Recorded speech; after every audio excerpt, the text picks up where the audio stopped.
Hello दोस्तों, स्वागत है आपका फ्रेंड स्टडी सर्किल चैनल में। दोस्तों, आज हम बात करेंगे आने वाली भर्तियों के बारे में, किस तरह से तैयारी करें।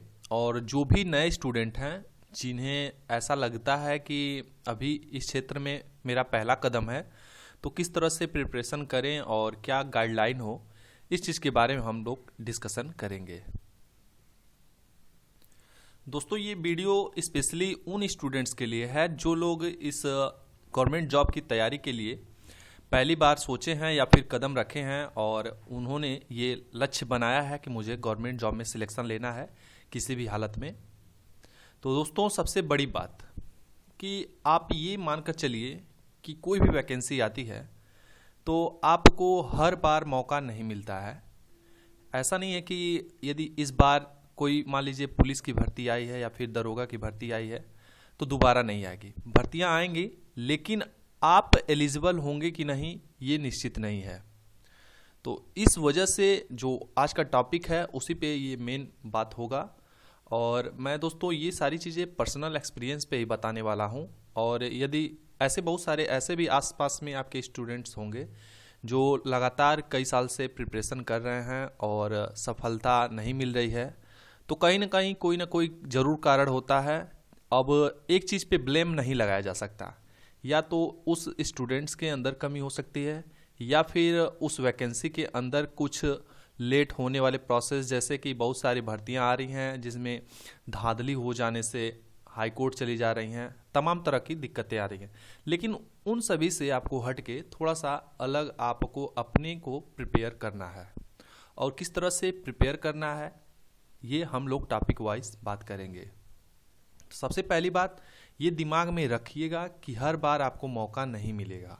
यदि एक पेपर आपका यदि खराब हो जाता है तो आप ये मान कर चलिए कि 3 साल आप बैक हो जाते हैं। यदि मान लीजिए एसएससी का कोई पेपर दे रहे हैं, सीएचएसएल हुआ, एमटीएस हुआ या फिर सीजीएल हुआ, तो ऐसा नहीं है कि इस बार आपका पेपर खराब हो गया तो आप अगली बार ट्राई करेंगे। अगली बार ट्राई करेंगे वो तो बात अलग है, लेकिन आप 3 साल बैक हो जाएंगे, आप 3 साल आपका खराब हो जाएगा। तो इस वजह से जो भी नए स्टूडेंट हैं इस बात को बड़े स्पष्ट तरीके से समझ लें कि हमें जो भी तैयारी करनी है केवल एक एग्ज़ाम पे फोकस करेंगे। जो पहला टॉपिक पे हम बात करेंगे वो है एक एग्ज़ाम पर फोकस करें। जैसे कि भर्तियां बहुत सारी आती हैं, चाहे आप उत्तर प्रदेश अधीनस्थ सेवा चयन आयोग की देखें, एसएससी की देखें, बैंक की देखें, तमाम तरह की वैकेंसी आपको देखने को मिलती है। और बहुत सारे नए स्टूडेंट जो होते हैं वो लोग सभी का फॉर्म भरते हैं, यहाँ तक कि उन्हें ये भी नहीं पता रहता कि सबका अलग अलग सिलेबस होता है, सबकी अलग अलग तैयारी करनी पड़ती है। तो इस वजह से मैं उन स्टूडेंट को बताना चाहूँगा कि देखिए, यदि आप एसएससी के स्टूडेंट हैं तो एसएससी से रिलेटेड यदि कोई वैकेंसी आ रही है, जैसे कि सिलेबस यदि मैच कर रहा है, तो आप फॉर्म को फिलअप कीजिए।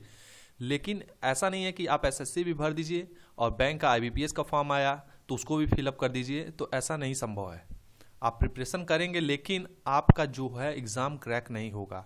जाएंगे 100 क्वेश्चन आएंगे, उसमें 40-50 अटैम्प्ट कर लें, यही बहुत बड़ी बात है। यानी कि आपका सिलेक्शन जो है एग्ज़ाम नहीं निकलेगा, ये निश्चित है। बहुत सारे ऐसे लोग होते हैं जो बताते हैं मैंने बैंक का भी निकाला है, एसएससी का भी निकाला है, तमाम तरह के आपके आसपास मौजूद होते हैं। तो उनकी बातों को आप मतलब सीरियसली मत लीजिए, या तो आप उनका डायरेक्ट डॉक्यूमेंट देखिए कि वाकई में क्या निकाले हैं, लेकिन ऐसे बहुत कम मिलेंगे। और यदि आपको किसी एग्ज़ाम को देना है तो केवल एक एग्ज़ाम पे फोकस कीजिए कि एसएससी का देना है तो एसएससी का। लेकिन ये भी नहीं है कि आप एसएससी की तैयारी कर रहे हैं तो केवल सीएचएसएल मानकर पढ़ें, यानी कि सीजीएल हम पढ़ेंगे तो सीएचएसएल निकल जाएगा। नहीं, सीएचएसएल की जगह आपको सीजीएल की फुल प्रिपरेशन करनी पड़ेगी, तब जाके। ऐसा नहीं है कि सीएचएसएल और सीजीएल में बहुत ज़्यादा डिफरेंस है, कुछ डिफरेंस नहीं है। आपको मेहनत सीजीएल के लेवल तक की करनी पड़ेगी, ये मानकर चलिए। दूसरी बात, यही अंतिम प्रयास होगा, ये दिमाग में आपको रहना चाहिए। जैसे आप एक सुने होंगे, first impression is the last impression. तो यही चीज़ आपके दिमाग में होना चाहिए, क्योंकि यदि आप ये सोचेंगे, मन में बनाकर ये पढ़ेंगे कि नहीं इस बार होगा तो अगली बार होगा, तो उसी हिसाब से आप पढ़ाई पे भी ध्यान देंगे, बहुत कम पढ़ेंगे। यदि आप पढ़ने बैठते हैं तो मोबाइल या फिर लैपटॉप या फिर मूवी इधर उधर घूमना, उस हिसाब से आपका मन भटकेगा। तो थोड़ा सा इस चीज़ पे आपको कंट्रोल करना है और ये मान कर चलना है कि यही मेरा लास्ट अटैम्प्ट है, इसके बाद कोई वैकेंसी मुझे देखना नहीं है। इससे क्या होता है कि आपके पढ़ने में जो रूटीन होता है, यानी कि आप उस चीज़ को बहुत अच्छे से पढ़ते हैं और ध्यान से पढ़ते हैं, और जो आपका टाइमिंग होगा उस टाइमिंग पे आप फिक्स होके बैठ कर पढ़ेंगे। तो ये दिमाग में हमेशा रहना चाहिए कि यही लास्ट अटैम्प्ट है और इसे ही बेहतरीन ढंग से मुझे एग्ज़ाम देकर क्रैक करना है, इसमें सिलेक्शन लेना है। तीसरी बात करते हैं ज़्यादा से ज़्यादा समय अध्ययन पे। अब सबसे बड़ी बात तो यहीं पे आती है दोस्तों, क्योंकि यदि आप पढ़ाई के दौरान हर चीज़ करना चाहें तो ये संभव नहीं है। ऐसा बिल्कुल संभव नहीं है कि आप यहाँ घूम भी लें, यहाँ घूम लें, यहाँ पे मूवी देखने चले गए, दोस्तों से बात कर लें, या फिर रिलेशन में चले गए, तो ये सारी चीज़ें आपको छोड़नी पड़ेगी, 100% छोड़नी पड़ेगी। मान लेते हैं कि आपका सिलेक्शन नहीं होता, ये बात अलग है, लेकिन जो मेन है कि ज़्यादा से ज़्यादा आपको समय जो है अध्ययन पे देना है, क्योंकि आपको दिखा देता है सिलेबस कि ऐसे ऐसे चैप्टर हैं, रीजनिंग में, नॉन वर्बल में, मैथमेटिक में और जीएस में। तो एक एक चैप्टर का स्पेशली बता देता है कि मुझे विटामिन से पूछ लेंगे, यहाँ से पूछ लेंगे, तमाम तरह के जो भी टॉपिक्स होते हैं। लेकिन क्या होता है कि उस टॉपिक को यदि आप कंप्लीटली प्रिपेयर करें, उसके पूरे डीपली यदि अध्ययन उसका करेंगे ना, तो आपको टाइम लगेगा, हर एक चीज़ आपको जुटाना पड़ेगा, हर एक चीज़ का एनालिसिस करना पड़ेगा। अब ये आप प्रीवियस ईयर क्वेश्चन भी देखेंगे तो वहाँ से भी आपको आइडिया लगेगा कि इस एग्ज़ाम में किस तरह से पूछा है और उसी से रिलेटेड क्या चीज़ फिर नेक्स्ट एग्ज़ाम में पूछा है। तो इस वजह से आपको अध्ययन पे ज़्यादा समय देना पड़ेगा, ज़्यादा से ज़्यादा। यदि आप 24 घंटे में से यदि डिसाइड किए हैं कि 8 घंटे मुझे पढ़ना है तो पढ़ना है। और दूसरी बात, घंटा कभी भी दिमाग में नहीं काउंट करना चाहिए, ये काउंट करना चाहिए यदि मॉर्निंग में आप जग रहे हैं तो आपको टारगेट बनाना चाहिए। जब भी आप सो कर उठते हैं तो ये टारगेट बनाना चाहिए कि मुझे आज मैथ में ये कवर करना है, रीजनिंग में ये कवर करना है, इंग्लिश में ये कवर करना है। इस तरह से आप चार्ट बनाएंगे तो आपका समय क्या, घंटा तो आप गिन ही नहीं पाएंगे, आपको समय की कमी पड़ जाएगी। तो उस टारगेट को यदि कंप्लीट करेंगे, इस हिसाब से आपकी तैयारी हो पाएगी। चौथी बात जो हम करेंगे वो है नकारात्मक लोगों से दूरी। ऐसे लोगों से बिल्कुल दूर रहिए जो आपको होपलेस बना देते हैं, आपके अंदर कमियां ढूंढते हैं, आपको बोलते हैं कि तुमसे नहीं हो पाएगा। तो ऐसे लोगों से बेहद ज़रूरी है कि उनसे दूर रहिए, अदृश्य हो जाइए, उनके सामने ही मत आइए।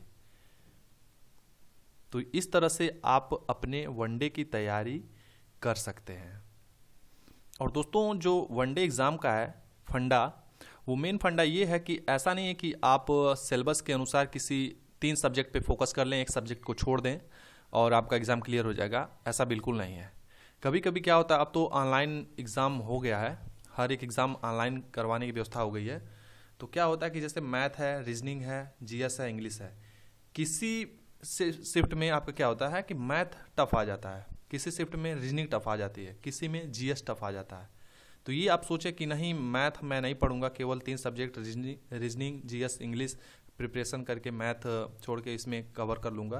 तो हो सकता है कि आप बहुत भरोसा किए हों इंग्लिश और जीएस पे और यही टफ आ गया, मैथ रीजनिंग ईजी आ गया, इस तरह के आ गए कि आप थोड़ा बहुत भी पढ़े होते तो आपका सिलेक्शन हो जाता। तो यही हो रहा है एग्ज़ाम में। इसीलिए नॉर्मलाइजेशन भी मेथड सब लगा देते हैं कि शिफ्ट के अनुसार उसका देखते हैं, उसके बाद एनालिसिस करते हैं, उस हिसाब से रिजल्ट प्रिपेयर करते हैं। तो इस वजह से आपको हर एक सब्जेक्ट पे फोकस करना पड़ेगा, मेहनत करनी पड़ेगी। जिस सब्जेक्ट से भाग रहे हैं उस पर भी आपको विशेष रूप से फोकस करना पड़ेगा।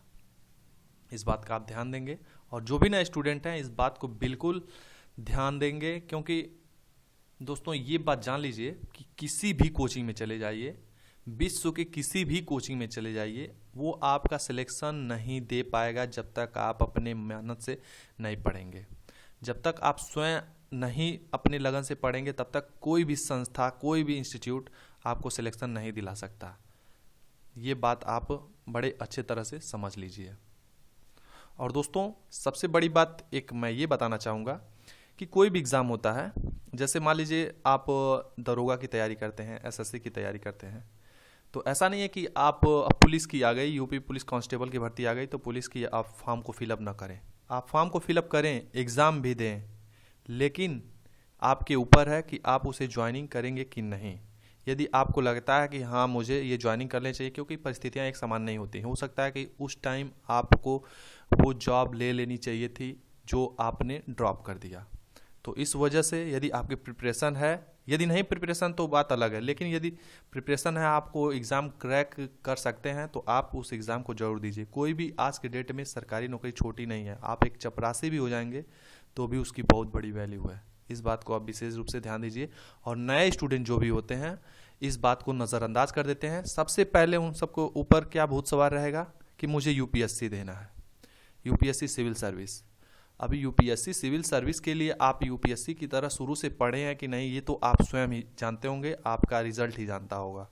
तो इस वजह से नए स्टूडेंट शुरुआत आप बड़े से कीजिए, लेकिन ये कदम जरूर उठाइए कि छोटा छोटा एग्ज़ाम भी आपके लिए बड़ा है, आपको एग्ज़ाम देना है। ऐसा नहीं है कि सिविल सर्विस की तैयारी करने वाले ग्रुप डी का एग्ज़ाम क्वालिफाई कर जाएंगे। यदि पेपर दे दिया जाए तो हो सकता है कि वो छोटे छोटे क्वेश्चन ही ना सॉल्व कर पाएँ, यदि गलत हो जाए। आपको पता होगा कि यदि क्रिकेट मैच होता है तो उसमें क्या होता है कि फास्ट बॉलर 6 चला जाता है, लेकिन स्पिन बॉल पे लोग आउट हो जाते हैं।